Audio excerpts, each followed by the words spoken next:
아직도 게임을 그저 놀이로만 보시나요? 인문학적 관점으로 살펴보면 게임 속에 숨어있는 메시지가 보인다고 하는데요. 게임에 대한 오해를 풀고 세대 간극을 좁히는 시간입니다. 해시태그 게임 인문학 이경혁 게임 제너레이션 편집장과 함께합니다. 어서 오세요. 안녕하세요. 이경혁입니다. 네, 오늘은 어떤 게임 이야기를 준비해 오셨을까요? 예, 제가 최근에 뉴스를 봤는데 약간 그 현직 경찰관들이 업무가 너무 과다해서 문제다. 네. 이런 뉴스를 봤습니다. 아무래도 사회가 점점 복잡해지면서 경찰관들이 출동할 일도 많고 해야 할 일은 계속 늘어나는데 뭐 인력을 늘리는 것도 쉬운 일은 아닌 것 같아요. 그래서 현장은 계속 힘들어지는 네. 것 같고 그런데 이런 경찰관들이 실제로 어떤 업무를 하는가를 직접 다뤄본 국산 게임이 하나 있어서 오늘 그 게임이 어떤 이야기를 하나 한번 살펴보고자 하는데요. 오늘의 게임은 경찰 조서 작성 어드벤처 게임이라고 불러볼 수 있을 리갈 던전이라는 게임입니다. 경찰관들이 업무 현장을 다루고 있다는 거잖아요. 네. 신기한데요. 리갈 던전은 어떤 게임이에요? 예, 우선 제목부터 보죠. 리갈 던전의 리갈은 법적인 뭐 이런 것을 가리키고 던전이라고 하면 게임 용어죠. 우리가 게임하면 보는 그 어두컴컴한 지하로 들어가서 뭔가 악마들이 있고 함정도 있고 이런 곳을 보통 던전이라고 부르는데 그러면 법으로 만들어진 던전이라는 의미가 되겠죠. 실제로 게임을 해보면 왜 던전이란 이름이 붙었나를 좀 알 수가 있는데 한번 생각해보죠. 우리가 가장 익숙한 경찰의 업무 현장이란 건 어떤 걸까요? 예를 들어 저는 법을 굉장히 잘 지켜서 경찰서에 가본 적이 없습니다. 네. 근데 영화나 드라마를 통해서 굉장히 많이 본 장면은 뭐냐면 이렇게 책상이 쫙 있고 뭔가 피의자들이 와서 경찰관하고 책상에서 서로 마주보고 뭔가를 쓰고 있습니다. 맞아요. 네. 그래서 뭐 이름 뭐야? 책상 한 번씩 치면서 막. 그러다가 뭐 시간 되면 설렁탕 하나 시켜 먹고 하는 이 장면이 우리가 보통 경찰서 내부라고 하면 굉장히 많이 떠올리는 장면이잖아요. 리갈 던전이 다루고 있는 건 이 책상 위입니다. 네. 소위 말해서 경찰의 여러 업무 중에서도 조서를 작성하는 장면을 굉장히 집중적으로 바라보고 있어요. 그래서 경찰이 나오는 게임은 굉장히 많습니다. 보통은 뭐 악당을 잡거나 아니면 주인공이 경찰이 되거나 하면서 대체로는 현장에서 뭐 체포를 하고 아니면 뭐 총을 쏘고 이런 액션 게임인데 이 게임은 액션이 아예 없어요. 그래서 실제로 경찰분들한테 얘기를 들어보면 경찰 업무에서 가장 과다한 게 뭐냐 하면 이 서류 작성, 행정 처리라고 하지 않습니까? 그래서 그 가장 많은 업무가 다뤄지는 경찰서 책상 위에서의 조서 작성이란 걸 게임으로 그려냈는데 이 조서 작성이 일종의 던전처럼 표현돼서 이 게임은 리갈 던전이라고 불리죠. 그러니까 수사나 체포 같은 과정 없이 조서만 작성한다는 말씀이시잖아요. 네. 그렇다면 긴박감이 느껴지는 액션 게임은 아니겠네요. 네, 뭐 내가 총을 잘못 쏜다고 해서 이제 실패하거나 이런 게임은 아닙니다. 네. 하지만 이 게임이 주는 굉장히 재밌는 부분이 일반인들은 이 가장 많은 경찰 업무인 조서 작성, 행정 처리라는 걸 볼 일이 없다는 거잖아요. 네. 근데 이 게임은 그 장면을 보여준다는 점에서 굉장히 새로운 인식을 좀 주기도 해요. 경찰이라고 하면 저도 우리 동네 이렇게 순찰 도는 그런 장면만 늘 보고 있었는데 네. 실제로 경찰관 업무에 가장 많은 건 뭘까라고 하면 앞서 말씀드린 대로 행정 처리였단 말이죠. 예를 들어 은행 같은 경우도 이제 우리 같은 은행원이 아닌 사람들은 창구 되게 바쁘겠네 하지만 은행원들 만나서 물어보면 창구를 닫고 오늘 하루 정산하는 작업 때문에 야근을 한다라고 이야기를 하잖아요. 많은 현대의 업무들이 사실은 어떤 대민, 오픈 업무 이후에 이런 행정 처리를 하느라 굉장히 많은 시간을 쓰게 되는데 그래서 이 경찰 업무도 순찰이나 체포의 문제가 아니라 들어온 피의자를 어떻게 조서를 꾸며서 이 법제도 안에 넣고 그것을 뭐 검찰로 넘기거나 법원으로 넘기는 그 과정, 다시 말해 일반인들이 쉽게 보기 어려운 경찰 업무의 핵심을 직접 한번 경험해 볼 수 있는 게임이기도 합니다. 실제로 게임은 시작부터 끝까지 대부분의 시간을 조서 작성으로 보내게 돼요. 그런데 그럼 재미가 없을 거잖아요. 네. 근데 생각보다 이 장면이 재미있습니다.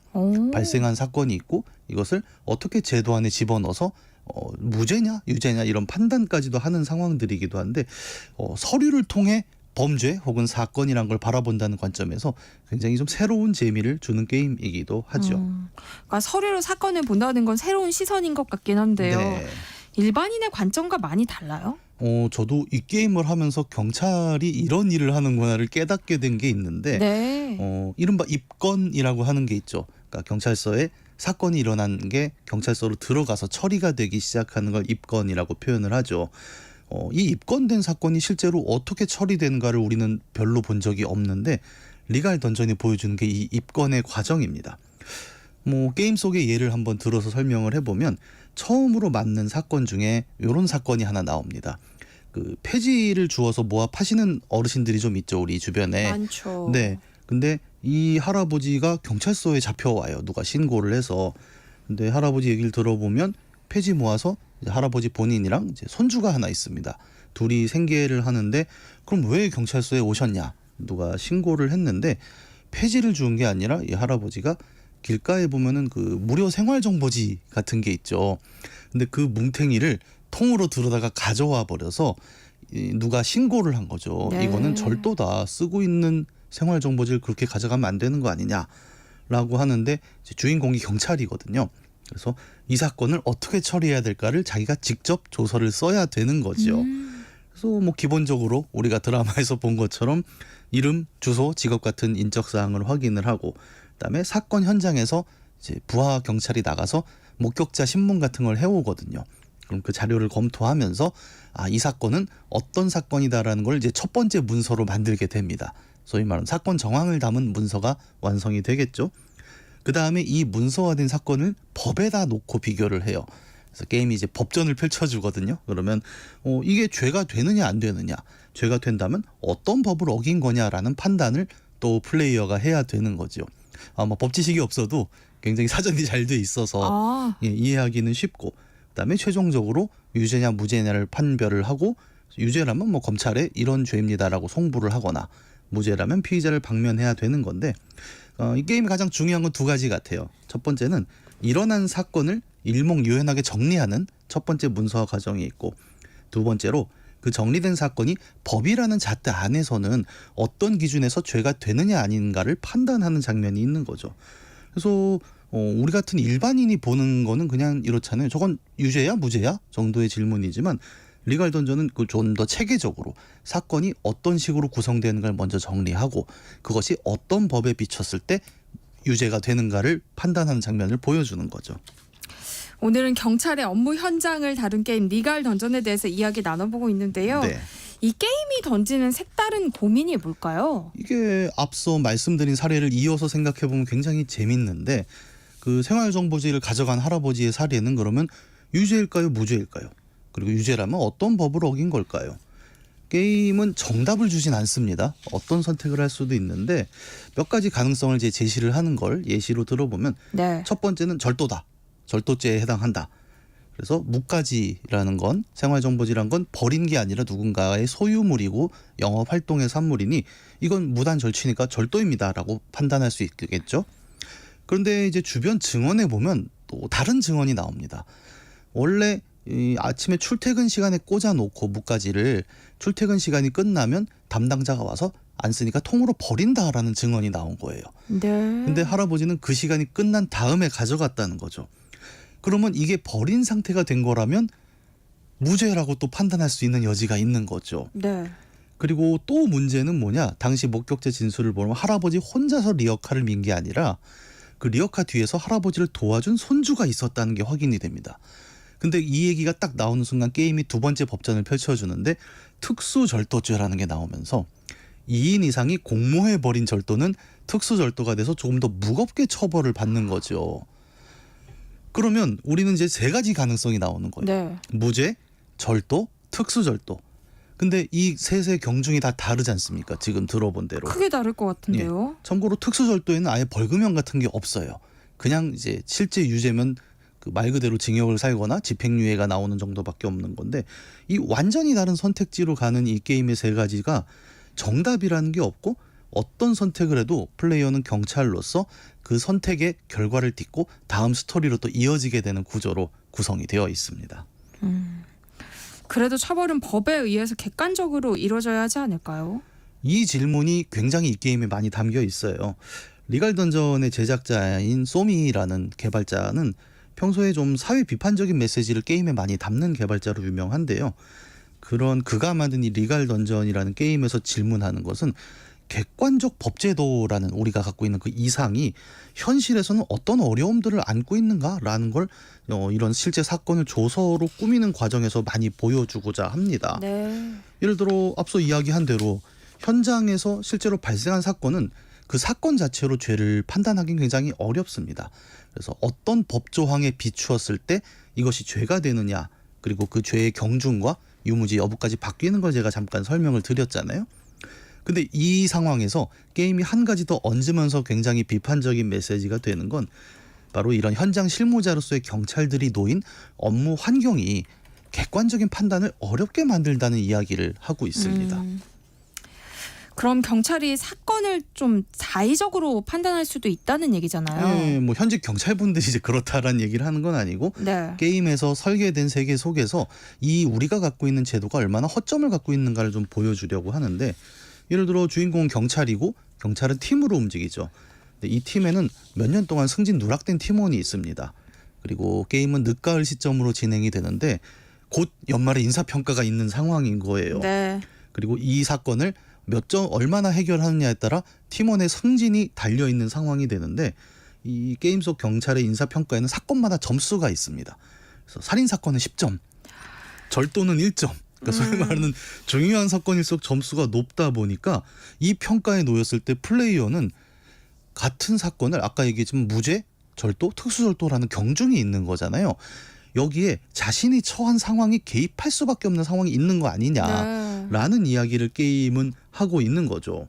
그러면 승진 몇 년 누락되고 있는 팀원이 계속 초조해하는 걸 보고 있는 상황에서 앞서 이야기한 그 폐지 노인 사건을 다시 봅시다. 무죄, 절도, 특수절도 중에 사건 담당자는 어느 쪽을 유심히 보게 되겠느냐는 거죠.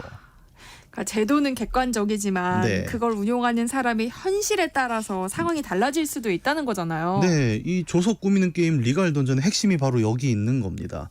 우리의 법과 제도는 매우 객관적으로 작동하게 잘 설계가 돼 있지요. 근데 이 객관적인 제도라는 게 결국 사람에 의해 작동하고 있다. 그리고 그 법 제도를 실행하는 사람들 또한 사실은 승진과 고과라는 네. 자신의 일상의 삶과 연결된 평가에 매여 있다는 걸 게임은 계속 보여주고자 합니다. 그래서 게임이 묻는 건 되게 아주 무거운 단 하나의 질문이죠. 그러면 이 경찰관들은 정말 자신의 사리사욕, 자신의 이해관계에서 완전히 벗어나서 객관적인 업무 수행을 할 수 있는 환경이냐? 라는 걸 물어보고 있는 거죠. 그러니까 팀 성과를 위해서 사건을 유죄로 만들 수도 있다는 거네요. 뭐 극단적으로 얘기하면 그렇고 실제 게임의 스토리를 진행을 해보면 약간 스포일러가 될 수는 있겠지만 네. 우리의 주인공은 매우 도덕적인 선택만을 이어가면서 마치 경찰의 이상향이 될 수도 있고, 아니면 적당하게 현실과 타협하는 이제 영화에 자주 나오는 그런 현실적인 치안 공무원이 될 수도 있습니다. 그리고 게임은 굉장히 이야기를 극단까지도 밀어붙이는데 정말 오직 자신만을 위해서 모든 사건의 정황을 자기 개인에게 유리하게 엮어가는 거의 뭐 사이코패스에 가까울 정도의 경찰이 될 수도 있는 거죠. 이런 여러 개의 사건들을 겪으면서 플레이어는 우리 주인공, 이 주인공은 또 설정상 경찰대를 수석 졸업을 하고 굉장히 그 엘리트적인 그 소위 말하는 스펙을 가진 그런 경찰로 등장을 하게 되는데, 그런 경찰이 현장에서 겪고 있는 감정에 굉장히 깊게 이입을 하면서 실제로 그걸 겪어보는 거예요. 엄정하고 객관적인 법제도의 수행이라는 우리의 이상이 있고, 거기에 자신과 자신의 동료들이 놓인 현실적인 상황이라는 두 가지가 계속 충돌하는 상황을 플레이어가 직접 고민을 하게 됩니다.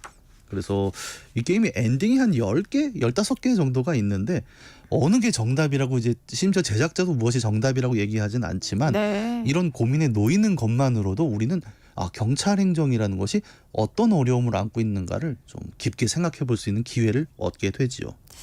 어떻게 보면 우리 사회 시스템의 한계를 좀 짚어주고 있는 것 같아요. 네, 맞습니다. 이게 비단 경찰만의 이야기도 아니긴 하거든요. 어떻게 보면 리갈 던전이라는 게임이 지적하는 부분은 뭐 경찰이 부패했다 이런 단순한 메시지가 결코 아닙니다. 우리 사회는 이제 관료제라는 시스템을 쓰죠. 굉장히 네. 많은 일을 처리하고 많은 사람들이 효율적으로 활용하기 위해서 관료화된 시스템 안에서 일을 돌리게 되는데 이 조직을 효율적으로 돌리기 위해 만들어진 관료제 그리고 그 관료제를 유지하기 위해 들어온 성과평가라는 시스템이 현실의 치안이라는 부분에 실제로 영향을 주는가라는 장면을 깔아놓고 보여주는 거죠. 경찰들은 제복을 입으면 경찰이지만 집에 가서 퇴근하고 샤워하고 옷을 갈아입으면 그냥 동네 주민 한 사람이잖아요. 그쵸. 우리랑 똑같이 월급 고민하고 카드값 빠져나가는 거에 눈물을 흘리는 그냥 월급쟁이입니다. 그런데 이런 월급쟁이로서의 경찰 공무원이라는 삶도 뭐 다른 샐러리맨들과 다를 바 없이 결국은 자신의 성과가 어떻게 평가받고 나의 미래가 어떤 고가로 들어오는가라는 고민을 똑같이 겪고 있다는 거고 이런 상황에서 경찰 공무원이잖아요. 어쨌든 네. 공적인 일을 하는 사람이 이런 성과 평가에 놓였을 때 자신의 업무에는 이게 어떤 영향을 주게 되는가 이런 것들을 보여주는 게 이 리갈 던전의 굉장히 핵심적인 메시지인 거죠. 그런데 또 성과 평가라는 게 없으면 조직이 잘 돌아가지 않는다고 하잖아요. 네. 이게 참 어려운 문제 같아요. 이게 늘 어렵습니다. 관료제의 약점이 항상 안일해지는 거죠. 모두가 안정화되는 상황인데 이런 걸 보완하기 위해 성과평가제라는 걸 도입했지만 한계는 항상 한계에 머물지 않고 부작용을 낳기도 한다는 게 오늘 얘기한 리갈 던전의 경찰 조직만의 문제는 아닐 겁니다. 뭐 저도 이제 훌륭한 방송 안에서 코너를 하나 맡고 있긴 하지만 우리도 굉장히 많은 성과를 내고 있잖아요. 근데 네. 이걸 그냥 단순히 누군가가 조회수, 청취율만으로 평가를 한다면 우리는 또 얼마나 억울하겠습니까? 아니 내가 얼마나 좋은 방송을 만들고 있는데 네. 이런 부분들이 이제 미처 다 확인되지 않는 그 성과평가의 한계라는 것이 존재를 하고 있고 어떻게 보면 경찰 조직이라는 굉장히 특수한 상황 속에서 이런 성과평가의 한계를 좀 보여주는 게 리갈 던전인 것 같고요. 다만 이 성과평가라는 제도도 한계가 있는 걸 모두가 알기 때문에 끊임없이 개선하려고 뭔가를 계속 덧붙이고 있긴 하죠. 그리고 이 게임 리갈 던전에서 같은 성과평가라는 주제를 가지고 하는 고민은 비단 게임 안에서만 하는 것이 아니라 어떻게 보면 뭐 저를 포함해서 조직 안에서 평가받는 모든 개인들이 실제 내 업무의 퍼포먼스에는 이게 어떤 영향인가라는 고민을 함께 하게 만드는 계기이기도 하죠. 네. 전계수님이요. 네. 편집장님 게임 취향을 알 것 같습니다. 페이퍼 플리즈 같은 게임 좋아하시죠? 라고 하셨어요. 우리가 몇 주 전에 했었죠. 페이퍼 그러니까요. 플리즈를요. 예. 좋아하시죠? 아우 되게 좋아합니다. 이분도 좀 게임을 하시는 분인가 봐요. 예. 해시태그 게임 인문학 오늘은 리갈 던전에 대한 이야기 나눠봤습니다. 김광록님이 게임 이름 놓쳤다고 알려달라고 해주셔서 한 번 더 말씀드렸어요. 여기서 마무리하겠습니다. 이경혁 게임 제너레이션 편집장과 함께했습니다. 고맙습니다. 감사합니다. 네, 세상의 모든 정보